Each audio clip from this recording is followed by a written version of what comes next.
Welcome to Jayanthi's kitchen. ನಾನಿವತ್ತು kids favourite ಆದ potato egg roll ಮಾಡ್ತಾಯಿದ್ದೀನಿ. ಹೇಗೆ ಮಾಡೋದು ಅಂತ ನೋಡೋಣ. 1-2 ಟೇಬಲ್ ಸ್ಪೂನಷ್ಟು ಟೊಮೆಟೊ ಕೆಚಪ್ ತೊಗೊಂಡಿದ್ದೀನಿ ಮತ್ತು ಚಿಲ್ಲಿ ಫ್ಲೇಕ್ಸ್ ತೊಗೊಂಡಿದ್ದೀನಿ. ನೀಟಾಗಿ ಈ ರೀತಿ ಮಿಕ್ಸ್ ಮಾಡ್ಕೋಬೇಕು. ಇವಾಗ ಮಿಕ್ಸ್ ಆದಮೇಲೆ ಸೈಡ್ಗೆ ಇಟ್ಕೊಳ್ಳೋಣ. ಈಗ ಚಪಾತಿ ಮಾಡ್ಕೊಳ್ಳೋಣ. ನಾನು ಚಪಾತಿ ಲಟ್ಸಿ ಇಟ್ಕೊಂಡಿದ್ದೀನಿ. ಈಗ ಬೇಯಿಸ್ಕೊಳ್ಳೋಣ. ಇದನ್ನು ಎರಡೂ ಕಡೆ ಇದನ್ನು ಚೆನ್ನಾಗಿ ಬೇಯಿಸ್ಕೋಬೇಕು.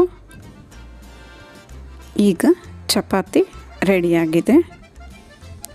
ಈಗ ಇದಕ್ಕೆ ಆಲೂಗಡ್ಡೆ ಪಲ್ಯ ಮಾಡ್ಕೊಂಡಿದ್ದೀನಿ. ಅದನ್ನು ಇದರ ಮೇಲೆಲ್ಲ ನೀಟಾಗಿ ಸ್ಪ್ರೆಡ್ ಮಾಡ್ಕೋಬೇಕು. ಅದರ ಮೇಲೆ ನಾವು ಸಾಸನ್ನ ಅಪ್ಲೈ ಮಾಡ್ಕೊಬೇಕು ಎಲ್ಲ ಕಡೆನೂ. ಈಗ ಬೇಯಿಸಿರೋ ಅಂಥ ಮೊಟ್ಟೆನ ಈ ರೀತಿ ಸಣ್ಣ ತುರಿಯೋ ಇದರಲ್ಲಿ ತುರ್ಕೊಬೇಕು. ಈಗ ಮೊಟ್ಟೆ ಎಲ್ಲ ತುರಿದಾಗಿದೆ.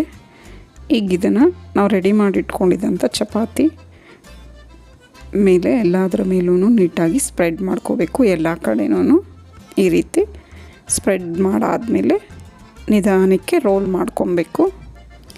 ಈ ಥರ ಮಾಡಿಕೊಟ್ರೆ ಅಂತೂ ಮಕ್ಕಳಿಗೆ ತುಂಬಾ ಇಷ್ಟ ಆಗುತ್ತೆ.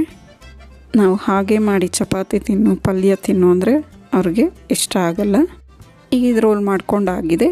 ಸಣ್ಣ ಸಣ್ಣ ಪೀಸಸ್ ಆಗಿ ಕಟ್ ಮಾಡ್ಕೊಳ್ಳೋಣ. ಈಗ ಆಲೂ ಪೊಟ್ಯಾಟೊ ಬೈಟ್ಸ್ ರೆಡಿಯಾಗಿದೆ. ನಿಮಗೆ ಸಿಂಪಲ್ ಎಗ್ ರೋಲ್ ರೆಸಿಪಿ ಇಷ್ಟ ಆದಲ್ಲಿ ಲೈಕ್, ಶೇರ್ ಆ್ಯಂಡ್ ಸಬ್ಸ್ಕ್ರೈಬ್ ಮಾಡಿ. ನಿಮ್ಮ ಅನಿಸಿಕೆ ಅಭಿಪ್ರಾಯವನ್ನು ಕಮೆಂಟ್ಸ್ ಮೂಲಕ